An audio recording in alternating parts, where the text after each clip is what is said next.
Dome Kite fighting for this turtle. Look at the damage on Sanford. Just a couple pokes. They're going to go in with a charge. Phantom Seed from a Demon Kite here, helping serve up a kill to you. Called easy 3 for 3. Who's going to stop the goat? JP gets to spell that bomb with that. Okay, so we're up against the Cloud matchup. 2 out of 5 the same heroes. Yeah.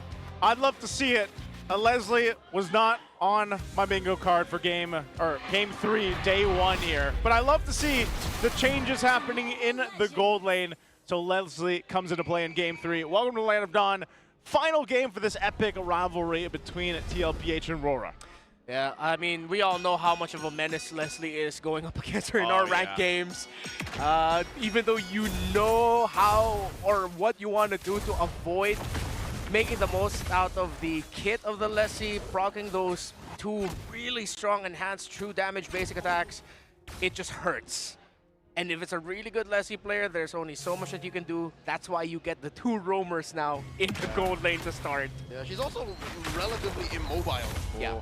Kind of telegraph where she wants to be, where she has to be, even with the Master of Camouflage. Daiki put down 1/10 of his health, forcing an early revitalize from JP. So everybody probably watching this at some point has played against a Leslie. And you know how difficult that lane is in the gold lane to be able to, and again, like Renmar mentioned, that's why you got the roams there. So I'm really looking at how Daiki's going to be able to go ahead and transition on this carry who's already, like we mentioned, it's not an easy lane to begin with. The lane itself is not in your favor, but then even the team fights, like the disadvantage that you have with the range, of course. Where do I go? Is, and that's the difficult part here. So Dome Kite, on the other hand, is literally just going to continue to scale up and then just be taking people down, you know, a quarter of their health, or half of their health. Unless he flickers out.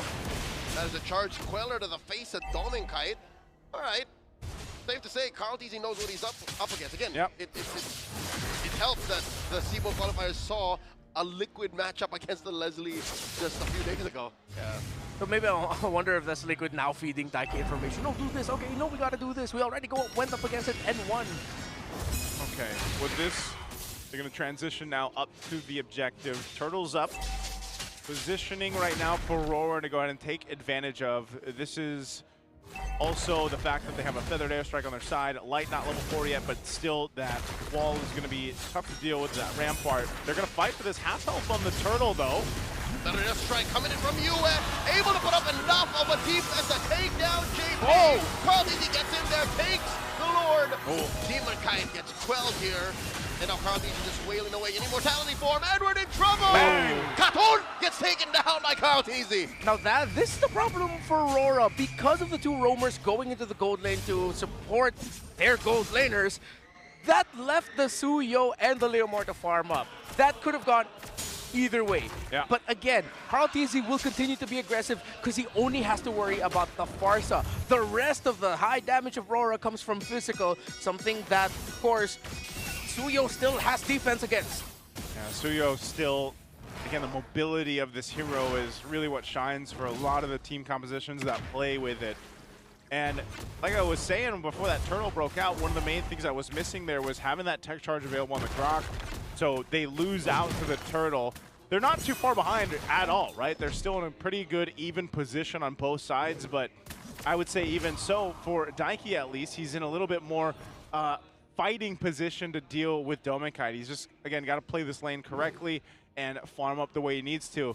Now, on that note, with Light being level 4 now, you can expect him to go ahead and try to set things up potentially. JP more so is on this kind of like, I'm going to babysit the lane if I have to. If I've got to go ahead and jump in or get that unbreakable taunt off, then that's great. I'm more of a peeler right now for this because Tlph's lineup has to scale up. Yeah. So it's tough for Dome Kite to be aggressive knowing that JP could show up at any time. And at the same time, Daiki is now in an even better position to be aggressive. Yes, ultimately the bigger chunks of damage comes out from Dome Kite. If Dome Kite's not careful, he's not going to be able to maximize the passive. Meaning that after chunking down the carry low, the carry pops up ultimate, has to flicker to dash forward, and Dome Kite can just get burned down. I miss this. Yeah. The younger Uchiha just a much faster farmer than Leomord. How much ahead he is right now, too. So 2 Turtle's levels. up 2 levels. That's a big advantage right now against Demon Kite to deal with. Again, space crucial here. Daiki can get spotted out.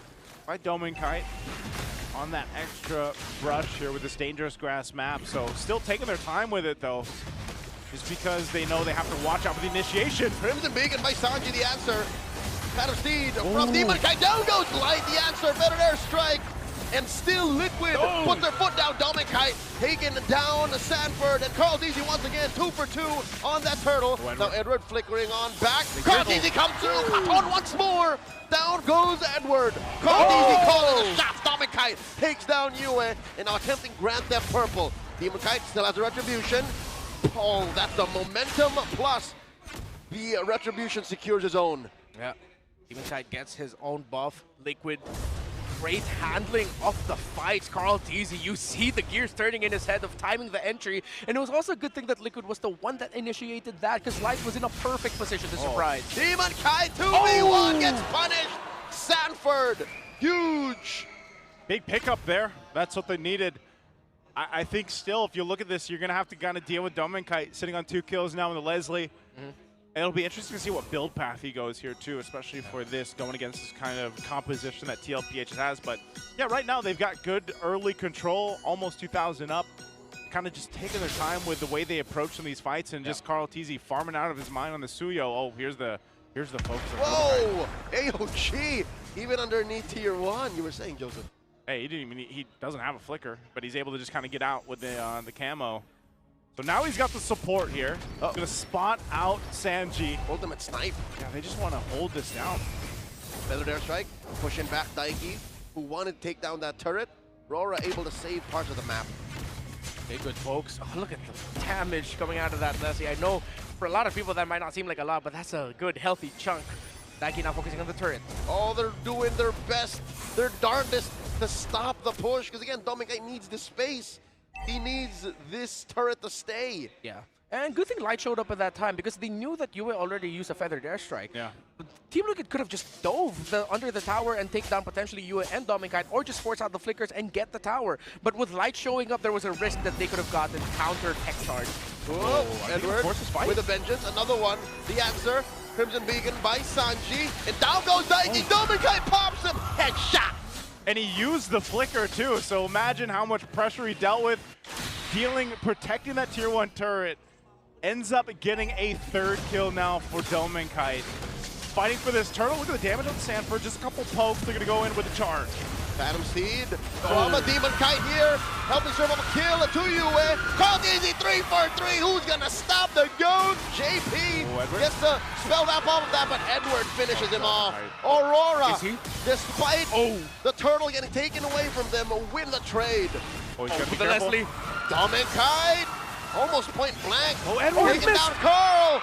Was that a Not miss? gonna happen. Edward a little too deep.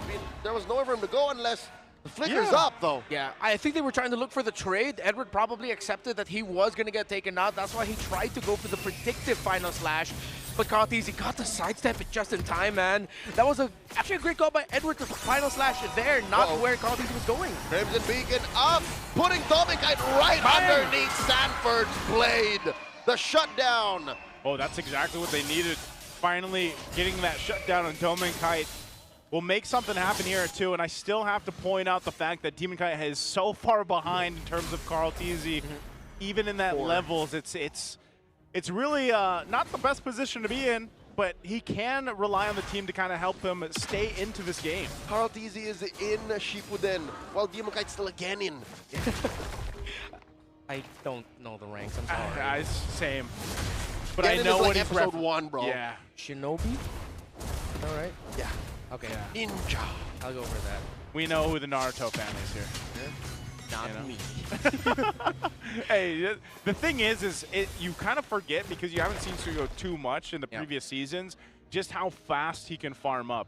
And when you have this kind of lead, look at this, and even his itemization, the way he's building in, it's that finesse on the Suyo that works so well. The ability to farm up, but then kind of maneuver in and out of these team fights and find the right amount of damage on the right target. The earliest I've seen Suyo actually be in demand was in the SEA Games in Thailand.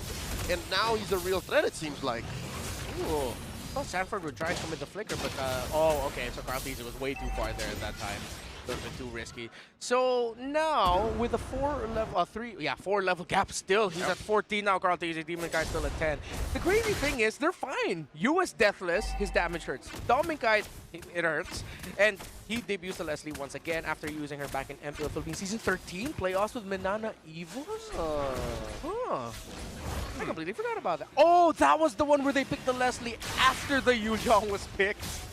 Big oof. Oh yeah, that was yeah, I remember that moment. Fight for the Lord though, less than half, quarter of the health here. Quick dodge and a blitz. Tlph secures the turtle.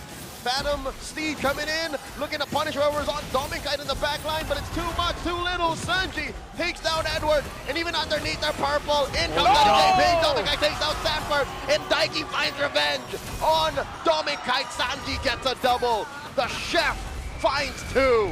And that's unfortunate. He didn't have the flicker anymore, and he gets caught by the AOG. So Aurora on the defense with 2 members, Demon Kite and Light, to defend this bit of a push here to get these holy defensive down before that Lord makes its way down bot. There's a rough thing about Aurora's Leslie pick. It worked out against them because that left Tlph free to farm. Because of JP going down to the gold lane, that also called Light down to the gold lane. Meaning that because of the speed between the two, Tlph will just end up clearing the jungle way faster than Demon Kite. Unintentional dead lane for Aurora. Yeah, there was no disruption from Aurora's side to try and stop Tlph from getting farm.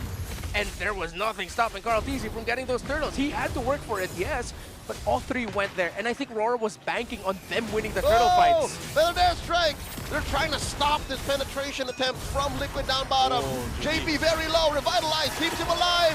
In comes Edward. Final slash displaces him, but JP is still up. Demon Kite ends him, but a little too forward. Demon Kite falls, so does Light, and Demon Kite. Edward traded out for US down, and it's a wipeout. Stampede complete. Liquid have wiped out the M7 World Champions. And like that, they're going to go into end of the series here with Game 3 under their belt. What a welcome for Daiki and Tlph. Welcome.